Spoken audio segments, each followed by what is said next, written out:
이번 시간에는 CO2 용접 재료 준비에 대해서 학습하겠습니다. 오늘의 학습 내용은 NCS 학습 모듈 CO2 용접 재료 준비의 3페이지부터 24페이지와 26페이지에서부터 50페이지, 그리고 52페이지에서부터 66페이지와 68페이지에서부터 78페이지에서 확인하실 수 있습니다.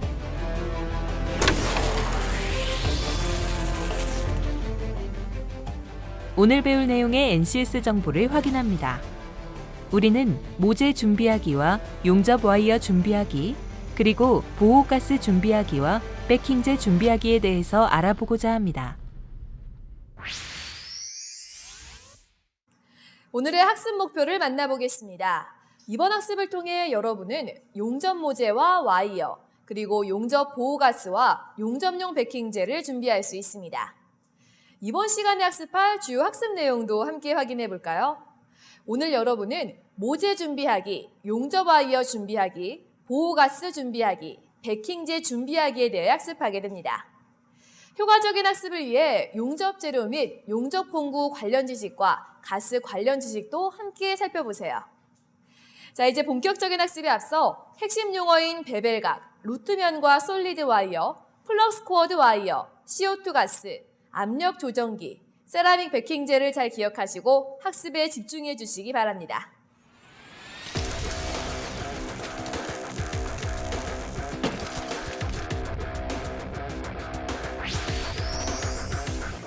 CO2 용접에 대해 궁금한 모든 것 속 시원 해결해 드리겠습니다. 안녕하세요, 강주영입니다. 자, 오늘은 CO2 용접 재료 준비에 대해서 알아보도록 할 텐데요. 지금 제 곁에는 용접 마스터 임병철 선생님 나와 계십니다. 어서 오세요. 안녕하세요. 임병철입니다.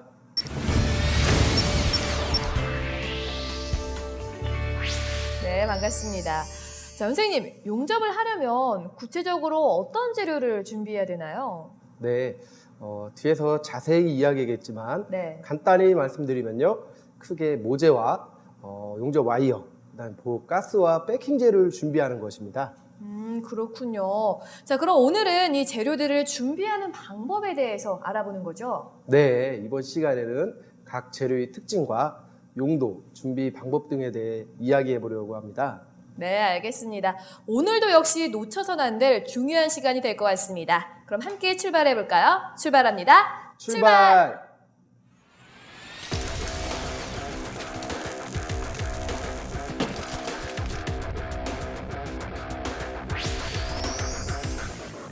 오늘의 현장 속 주인공은 어떤 분일까요? 궁금하시죠? 지금 만나보겠습니다. 주민 현장 속으로.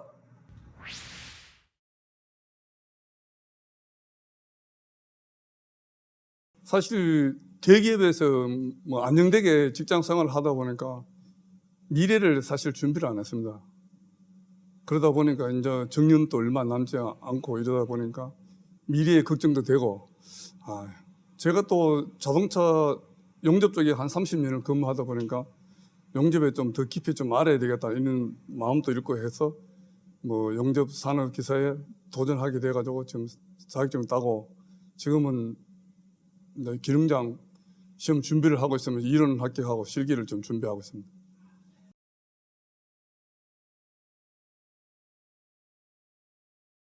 지금은 어차피 산업기사를 땄으니까 이제 기능장애를 또 따고 그 외에 어떤 다른 자격증 우리 요즘 워낙 자격증이 많이 생겨가지고 저도 알게 모르게 복지 분야 복지 국가로 가다 보니까 복지 쪽에 어떤 자격증이라도 많이 있는 걸 알고 있습니다. 그래서 그런 쪽으로도 좀 도전하고 싶습니다.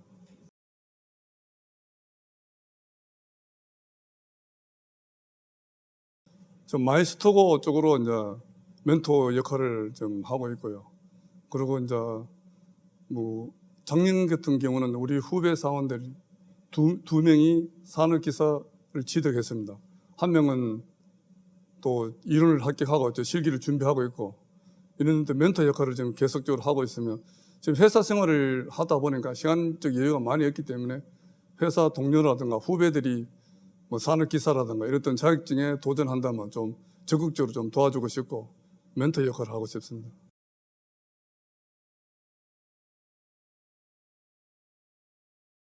흔히들 우리가 용접이라 하면 3D 업종이라고 많이들 이야기하고 있지 않습니까? 뭐 산업 전반에 요즘 와서는 자동화가 많이 되고 사실 용접 부분도 자동화가 많이 되고 있습니다. 그렇지만 100%는 자동화가 할 수는 없거든요. 뭐 기계 설비가 있는 곳은 항상 용접이 뭐 기본적으로 있어야 된다고 저는 생각하고 있거든요. 용접을 배웠다 해서 현장에서만 용접을 한다고 생각들도 많이 하시는 것 같은데 또 많이 용접에 대해서 많은 걸 알고 하면 뭐 다른 용접 활동 영역이 상당히 넓기 때문에 예를 들어 뭐 개인이 학원을 운영할 수도 있고 학원 강사로도 할 수 있고 뭐 자격증 심사위원이라든가 출제위원회라든가 뭐 마이스터고 같은 경우 교사 활동이라든가 이런 부분들이 다양하게 활동할 수 있는 영역들이 있는데 뭐 이왕 용접을 배우는 분들은 좀 끝까지 용접에 어떤 꽃을 할 수 있는 용접 기능장까지는 취득해가지고 좀 활동할 수 있었으면 하고 끝까지 좀 노력했으면 좋겠다는 생각이 듭니다.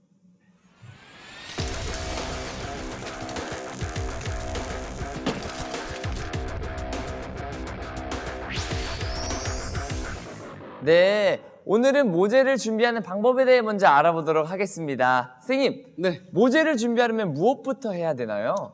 네, 용접 모재를 절단하는 방법부터 알려드리도록 하겠습니다. 네. 용접 모재는 유압 전단기를 사용해서 모재를 절단할 수 있는데요. 아, 유압 전단기라고 하면 혹시 이게 유압 전단기인가요? 네, 지금 보시는 것이 유압 전단기입니다. 네. 네, 그래서 이 유압 전단기를 사용해서 모재를 절단하는 방법을 같이 해보도록 하겠습니다. 네, 알겠습니다. 일단 유압 전단기의 전원을 켜고요. 네. 소음이 심하죠? 아, 네. 네, 소음이 심하기 때문에 귀마개를 착용해 주시는 것이 좋고요. 네. 유압 전단기의 전원을 킨 후에는 이 절단을 하려는 모재를 네. 준비를 하시고요. 유압 전단기에 놓고 치수에 맞춰서 네. 간단하게 이제 절단만 하면 됩니다. 네. 절단 한번 해볼게요. 네.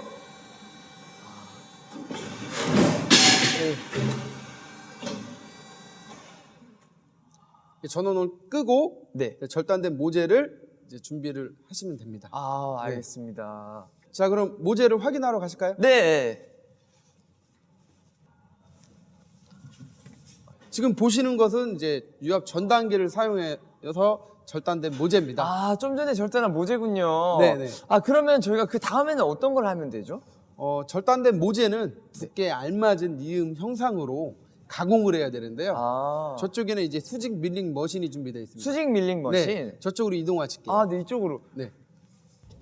다음 보시는 것은 수직 밀링 머신인데요. 아, 이게 수직 밀링 머신인가요? 네, 이 수직 아. 밀링 머신을 이용해서 네. 홈 가공을 합니다. 아. 이 외에도 홈 가공하는 뭐 다른 방법 중에는 네. 뭐 가스 절단하는 법, 네. 뭐 플라즈마 절단법, 네. 핸드 그라인더를 이용한 방법 등이 있는데 오늘은 이 수직 밀링 머신을 이용해서 그 홈 가공을 하는 방법에 대해서 알아보도록 할 텐데요. 네. 이 수직 밀링 머신은 베벨각을 30에서 35도를 가공을 할 수가 있습니다. 아. 지금 보시는 것은 용접 시편을 요 바이스에 고정을 했는데요. 아. 이 바이스는 특수 조어로 만든 30에서 35도를 가공할 수 있는 특수 조어예요. 아. 네, 이렇게 해서 이렇게 준비를 해놓고요. 네. 일단 수직 밀링 머신을 작업을 하기 전에는 네. 항상 저희가 안전 보호구를 아. 착용을 해주셔야 됩니다. 보안경을 또 네. 이렇게. 아. 이 칩이 눈에 튈 수도 있기 때문에 네. 꼭 보안경 착용은 필수입니다. 네. 자, 그럼 한번 작업을 한번 해보도록 하겠습니다. 네.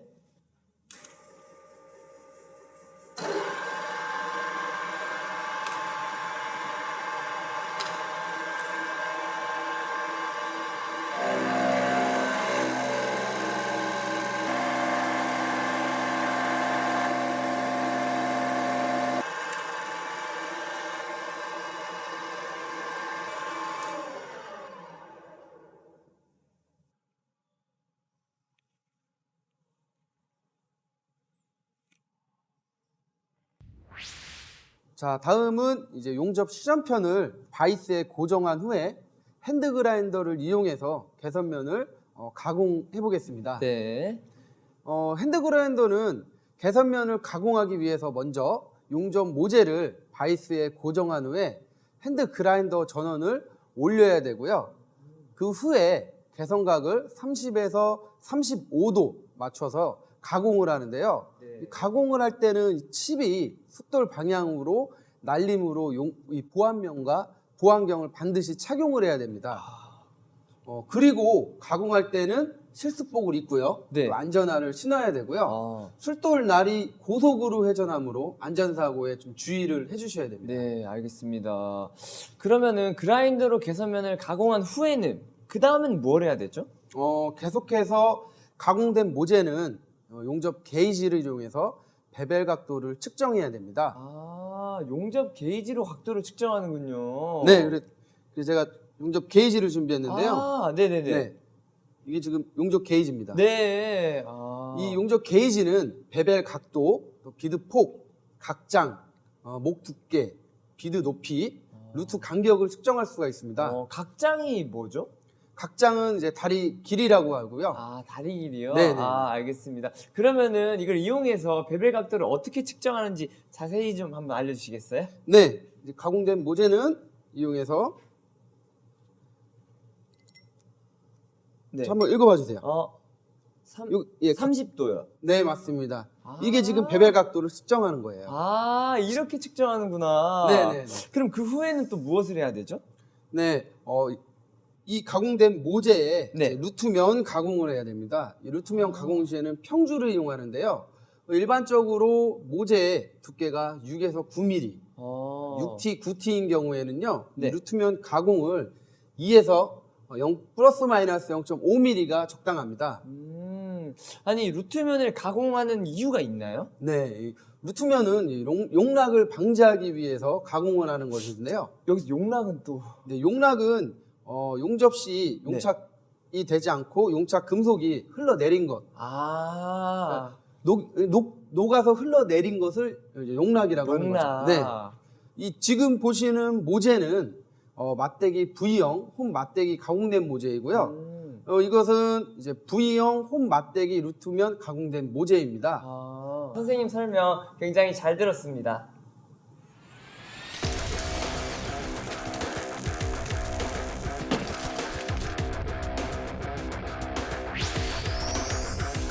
작업성이 좋은 솔리드 와이어를 고르려면 어떻게 해야 되는지 우리 여러분에게 팁 하나 좀 주시죠. 네, 그럼요. 솔리드 와이어에서 사용되는 용접 와이어는 직경이 0.6에서 1.3mm입니다. 용접 와이어의 표면은요, 전기 전도성 및 방청성을 높이기 위해 보통 이 구리 도금이 되어 있습니다. 이 와이어의 도금 방법에는 화학 도금과 이 전기 도금 두 가지 방법이 있는데요. 전기 도금이 도금층의 이 접착력 측면에서 우수하고요. 도금층 방리량도 적기 때문에 용접 와이어 송급 속도가 빠른 고전류 용접에서 전기 도금을 선호합니다. 이 송급 속도가 빠른 고전류 용접에서는 전기 도금이 되는 게 좋겠군요. 잘 알겠습니다. 네, 이번에는 플럭스 코어드 와이어에 대해서 알아보도록 하겠습니다. 선생님, 플럭스 코어드 와이어 이름이 조금 어려운데요. 이거는 어떤 건가요? 네, 이 플럭스 코어드 와이어는 GMAW, 즉 가스메탈 아크 용접과 같은 용접 장치와 작동 원리를 갖고 있으나 근본적인 차이는 용접에 사용되는 와이어 내부에 플럭스로 채워져 있는 플럭스 코어드 와이어를 사용하는 것입니다. 그렇군요. 그럼 구체적으로 플럭스 코어드 와이어 종류에는 어떤 것들이 있을까요? 네, 크게 이 두 가지로 구분할 수 있는데요. 별도의 보호가스가 없이 용접할 경우는 이 자체 보호 플럭스 코어드 아크 용접, 또 별도의 보호가스를 사용할 경우는 보호가스 플럭스 코어드 아크 용접이라고 합니다. 별도의 보호가스 유무에 따라서 자체 보호와 보호가스 플럭스 코어드 아크 용접으로 구분을 하는 거네요? 네, 그렇습니다. 정확히 이해하셨군요. 네, 칭찬 감사합니다. 우리 선생님께서 칭찬해 주시니까 더 열심히 하고 싶어지는데요. 이 플럭스 코어드 와이어의 특징에 대해서도 자세하게 설명 부탁드릴게요. 네, 먼저 플럭스 코어드 와이어의 장점에 대해 살펴보면요. 용착 속도가 9,000g/h로 굉장히 높습니다. 예를 들어 SMAW 피부가크 용접은 3,000g/h, GMAW 가스메탈화학 용접은 5,000g/h로 비교할 수가 있습니다. 또한 용입이 깊어 용접 홈을 최소로 할 수 있다는 장점이 있고요. 용접 와이어가 절감되는 것도 또한 장점이라고 할 수 있습니다. 그럼 혹시 단점도 있을까요? 네, 그럼요. 있습니다. 이 플럭스 성분 중에 탈산재와 탈질재가 있는데요. 네. 이것들이 용착 금속에 잔류되어 연성과 저온 충격 강도를 저하시키는 것을 단점이라고 할 수 있습니다. 네, 그럼 용접 와이어 속의 플럭스의 기능에 대해서 좀 더 자세하게 알아보겠습니다.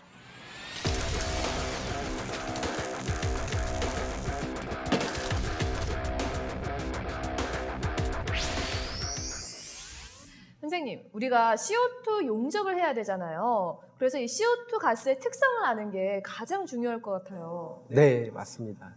우리 강주영 MC께서 중요한 포인트를 짚어주셨습니다. 감사합니다. 방금 이야기하신 것처럼 CO2 가스의 특성은 무엇이 있는지 이해할 필요가 있습니다. 네. 먼저 알아야 할 것은요, CO2 가스는 대기 중에 기체로 존재하며 비중은 1.53으로 공기보다 좀 무겁다는 것이고요. 이 공기보다 무거우면 작업장 아래쪽에 위치해 있겠네요. 네, 그렇습니다. 그리고 CO2 가스는 색깔이 없고 냄새가 나지 않고 맛도 느낄 수 없는 무색, 무치, 무미라는 특성을 갖고 있고요. 공기 중에 농도가 높아지면 눈하고 코, 입 등에 자극을 느끼게 됩니다. 그런데 냄새가 없으면 CO2에 노출이 돼도 알기가 좀 어렵겠어요. 네, 맞습니다. 그렇기 때문에 수시로 이 작업장 환기가 중요합니다. 네. 그 외에 CO2 가스는 상온에서 쉽게 액하므로 저장 운반이 용이하고 비교적 값이 저렴하다는 특징이 있습니다. 네. 또한 용기에 충전된 액체 상태의 CO2 가스는 용기 상부에서 기체로 존재하며 전체 중량은 완충되었을 때 용기의 약 10% 정도 기체 가스가 있습니다. 운반이 쉽고 가격이 저렴하다. 정말 중요한 특징이겠네요. 네, 그렇죠. 이런 CO2 가스를 취급할 때 주의할 점이 있을까요? 네, 있습니다. CO2 용기의 장입량은 보통 25에서 30kg인데요. 네. 가스 조정 밸브를 파손하게 되면 이 가스가 심하게 새며 병이 요동치면서 날아갈 경우도 있으니 이 가스 밸브가 파손되지 않도록 반드시 보호용 캡을 씌워서 운반해야 합니다. 네. 안전에 직결된 거니까 절대 깜빡해서는 안 될 것 같습니다. 여러분 잘 들으셨죠? 용접을 하기 전에 CO2 가스를 교체하거나 노출 여부도 확인해 봐야 될 텐데 어떻게 하면 좋을까요? 네, CO2 가스가 전부 사용했다면 사용한 CO2 가스 용기를 안전하게 새로운 CO2 가스로 교체를 해야 하는데요. 네. 이 교체는 어떻게 하면 되는 거죠? 네, 그럼 영상을 보면서 설명드리도록 하겠습니다. CO2 가스 용기를 안전하게 새로운 CO2 가스로 교체하려면 먼저 사용한 CO2 가스와 압력 조정기를 분리합니다. 이어서 CO2 가스를 안전하게 전용 수레를 이용하여 용접 부스로 가져옵니다. 그리고 실병의 CO2 가스를 압력 조정기와 연결을 해야 됩니다. 교체한 후에는 압력 조정기와 CO2 가스 연결 부분에 먼지나 이물질이 있는지 확인하여 제거하고요. 압력 조정기의 CO2 가스 용기의 고압 밸브로 몽키 스패너를 사용하여 정확히 연결을 해야 합니다. 그리고 다음 보시는 것처럼 연결한 후에 비눗물이나 누출 검사용 스프레이를 사용하여 누출 여부를 확인해야 하고요. 그리고 누출 여부 확인은 연결부에 거품이 일어나는 것을 확인할 수가 있습니다. 그리고 만약 CO2 가스 누출이 확인되면 다시 분해 후 조립해서 누출 여부를 재확인해야 합니다. 네. 다음으로 해야 될 거는 어떤 게 있을까요? 네, CO2 가스 교체와 이 누출 여부 확인을 완료한 후에는 이 보호가스가 토치부로 적정 유량이 나오는지 확인을 할 필요가 있습니다. 네, 알겠습니다. 자, 그럼 영상을 보면서 자세하게 알아보겠습니다. 자, 보시는 것처럼 보호가스 설비는 용기, 히터, 조정기, 유량계 및 가스 연결용 호스로 구성되어 있습니다. 그러면 이 중 압력 조정기 히터의 역할은 무엇인가요? 가스는 빠른 속도로 흘러나올 때 네. 이 팽창에 의해 온도가 낮아져 고체 모양의 CO2 가스가 되어서 이제 가스의 흐름을 막을 경우가 있습니다. 그래서 압력 조정기는 보시는 것과 같이 이 전기 장치, 즉 이 히터에 의해서 밸브의 냉각을 막고요. 가스의 흐름을 원활하게 할 수 있는 장치가 필요합니다. 그러므로 이 히터를 먼저 전원에 연결을 해야 되고요. 네. 히터가 예열이 되면 이 CO2 가스를 개방하는 것이고요. 이때 이 CO2 가스 압력 조정기의 저전류 영역에서는 10에서 15리터 퍼빈, 네. 그리고 고전류 영역에서는 20에서 25리터 빈을 맞추면 됩니다. 네. CO2 가스 개방 후에는요, 이 가스 호스 압력 조정기와 용기 연결구, 이제 가스 연결 호스, 송급 장치의 가스 연결 호스 등의 누출 여부를 확인한 후에요. 네. CO2 용접 장치에 전원을 켜서 아크 발생을 해보고 아크가 발생하는지 안 나오는지 확인을 해야 됩니다. 아니 그럼 보호가스가 제대로 나오는 경우랑 그렇지 않은 경우를 비교해서 한번 보여주시겠어요? 네, 다음과 같이 이 CO2 가스가 원활하게 이제 공급이 되면요, 네. 비드 표면은 깨끗해요. 근데 이 원활하게 공급이 안 되는 경우가 있지 않습니까? 네네네네. 이런 경우는 이 비드 표면에 네. 뭐 기공 아니면 융합 불량, 피트 등의 이 용접 결함이 발생하는 것을 알 수가 있습니다. 감사합니다. 설명 굉장히 잘 들었습니다.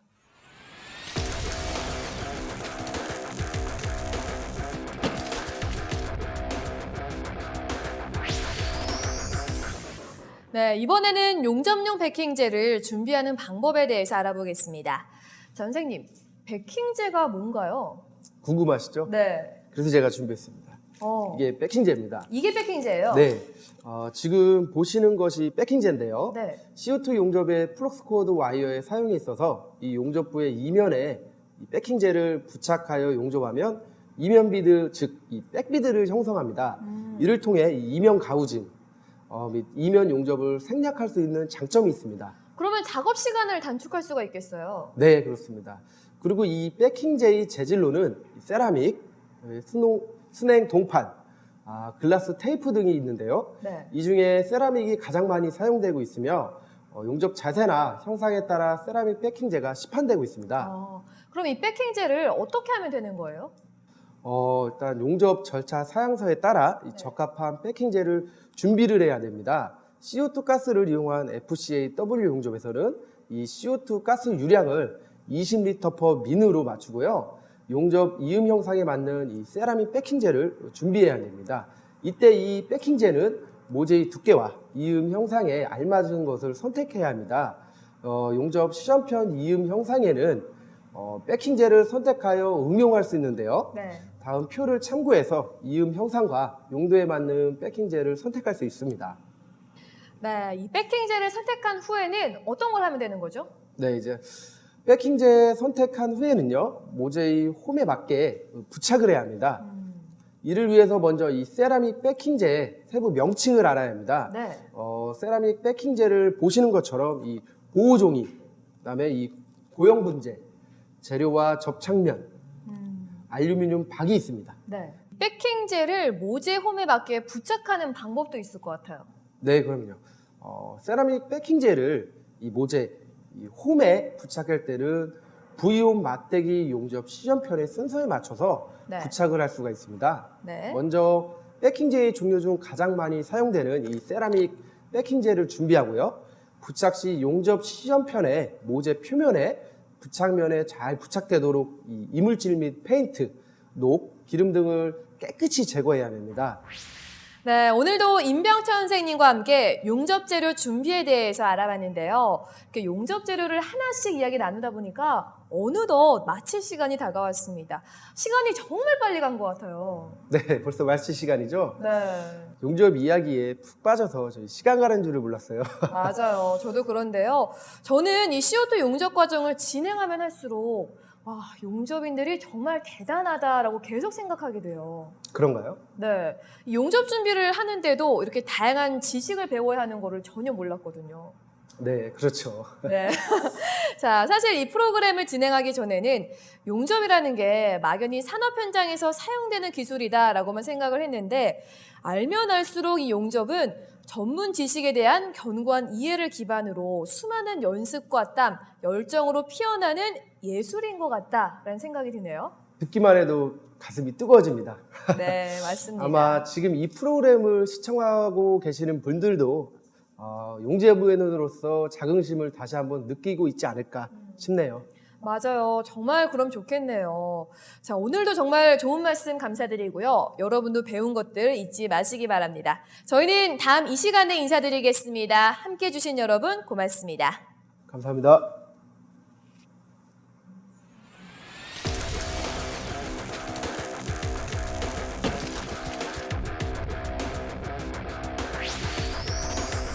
CO2 용접 재료 준비를 위해서는 먼저 용접 구조물의 사용 성능에 맞는 모재를 선정하기 위해 용접용 모재에 대한 지식을 숙지해야 하며 용접용 와이어의 올바른 선정을 위하여 용접용 와이어의 종류를 파악하여 모재에 적합한 와이어를 선정합니다.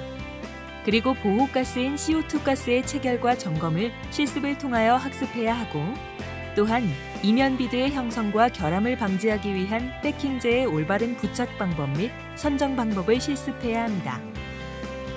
용접부의 산화막 제거 및 베벨각, 루트면 가공에 사용되는 핸드 그라인더는 다음과 같은 주의사항을 준수해야 합니다.